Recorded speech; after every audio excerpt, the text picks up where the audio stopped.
as the first real generation of black college students entered Bay Area.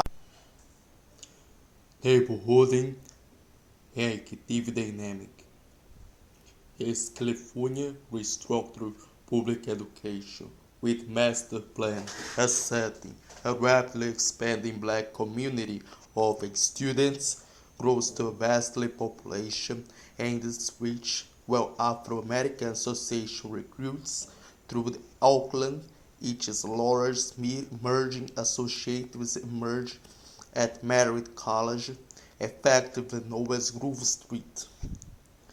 The Afro-Americanism has ideal and the supporting ground for attract groups to a definition of identity would engage Berkeley students into dialogue by regularly staging streets day-to-day troublesome. The association held capitalized a militant working area colleges and universities. California educational system was undergoing a complete restructuring. In the early 60s, the Master Plan for Higher Education revolutionized the state-dense network of public institutions. Policymakers developed to the plan in response to a series of long-term pressures that Golden State have faced since World War II. In the subsequent decades, these issues came to head. Recurrent waves of immigration, combining with immense economic growth, necessitated a much more comprehensive education policy. Officials expect the California student population to double in 15 years. In fact, it actually quadrupled. In 1960, 227,000 students enrolled in the state institution of higher education. By 1975, the total reached 1 million. Given this unprecedented demand, a way to be found accommodated in the housing crisis. 60 different resolutions restructured governance, organization, and finance of state's educational system. The Master Plan also established a method of administration that increased the local control over public institutions. No single board ruled over the entire system. Instead, the state erected separate structures of governance for each tier. This new era in higher education institutionalized the tripartite system of education that had developed on an ad hoc basis in California since the Progressive Era, consisting of University of California, California State, and junior college systems. It allowed for official methods of transfer between tiers so that, in theory, all students could gain access to University of California. New opportunities shaped some of the more practical concerns of the Black Studies movement at the community college level. Moreover, it also vastly extended the number and size of junior colleges. Partial state funding for local initiatives provided 22 new campuses that were required to admit all students with housing dynamic tool that took hold in which the increase in black students fed political organizing and political organizing turn attracted people who would never have considered attending college. The resulting synergy between the expansion of higher education and the politicization of African American youth is a crucial and understudied aspect of post-war black radicalism. The tendency in an older black power historiograph to overemphasize issues of violence versus non-violence and white expulsion from civil rights organizations has obscured the internal changes inside northern and western black communities produced by immigration, rapid urbanization, and newfound educational access. In California, black college students appeared consistently at the forefront of radicalism. In Crisis of Democracy, Samuel Hunsinger argued that democratic surge of the 60s expressed most profoundly in heightened level of self-consciousness among blacks, Chicanos, and other marginal groups, stemming from the transitory process of change rather than lasting results of change. Class student movement that culminated in founding Black Panther Party for self-defense. The aggregation grouped by this identity, grounding activity, would lead these groups to political tendencies. One of these groups, AAA, was an inchoate black militant body across the country, being groomed by middle-class levels of integration and influence surrounded by Grove Street Move. The student body came from poor migrant family that was wise victim of violent economy. The intellectual union of these local groups set the environment for Black Power movement. The school that came to be known as Merritt College went through many different transformations. Its origins were elite.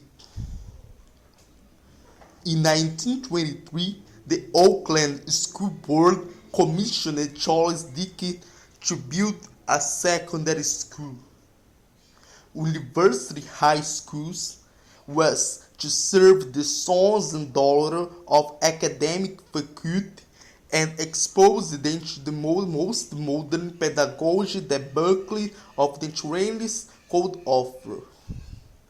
Expensive courtyards, wide hallways, and arched windows were meant to draw students toward higher thoughts.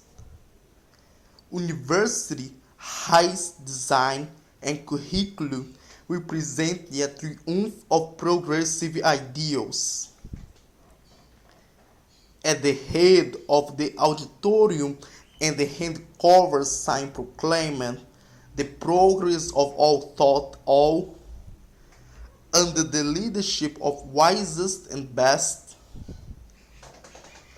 Amidst the disruption of war, University High School closed its doors in 1946. The Merritt Business School moved into the building soon after to provide veterans and working class people with practical education. Several miles away in downtown Oakland sat its sister school, the Laney Trade and Technical Institute, as the class and age composition of the student body shifted. Vocational training and private enterprise replaced the lofty ideals of Merritt progressive ancestors. The Oakland Unified School District, president of both schools, until local officials established the Oakland Junior College system in 1953.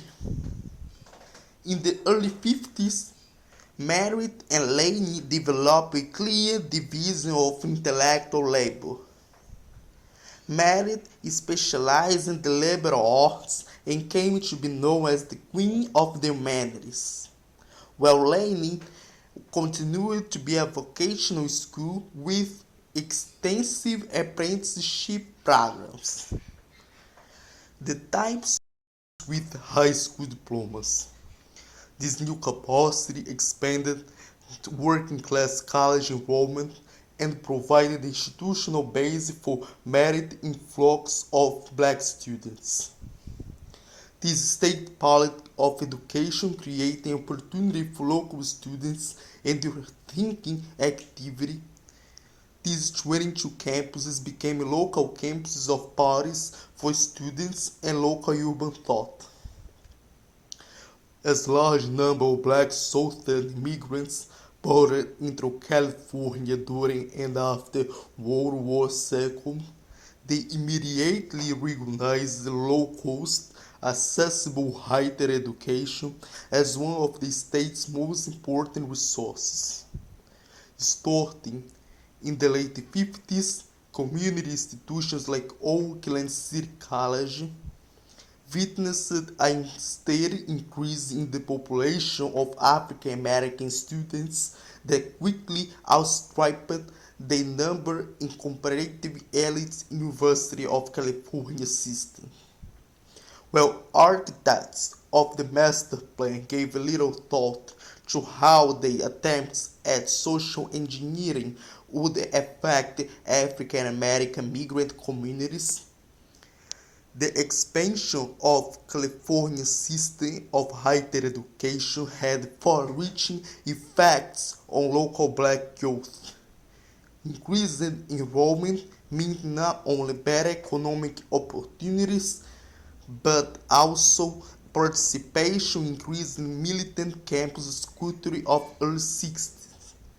Study groups, black student unions, and protests for a black studies curriculum became important means of consciousness raising.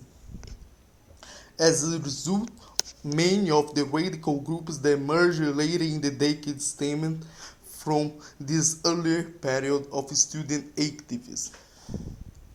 Historian William O'Neill has argued that the democratization of higher education inaugurated a basic shift in youth culture from secondary schools to colleges and universities. When the 60s began, youth culture meant the way adolescents lived. Its central institutions were the high school and the mass media. Its principal activities were consuming goods and enacting courtship rituals. As time went on, college enrollment increased to the point where colleges were nearly as influential as high school in shaping the young. On the West Coast, this structural shift contributed to the spread of black nationalism and later black power. Among American African youth, starting in the early 20th century, California boasted the largest university enrollment in the country. While black youth lacked the equal access to many of the Golden State's abundant resources, they clearly benefited from California's unprecedented investment in public higher education. By 1969, the San Francisco Bay Area had the highest rate of college completion for people of color nationally. Over 13% of non-white residents aged 25 or older had completed 4 years or more of college. This remarkable figure was nearly double the percentage of New York Cityans, 6 times that for St. Louis, Missouri, and at 11%, Los Angeles alone remotely approached levels of minority college completion comparable to those in the Bay Area. These numbers had a political as well as socio-economic significance. The early infrastructure for Black Power organized in California centered in study groups at public universities. Helmut Liu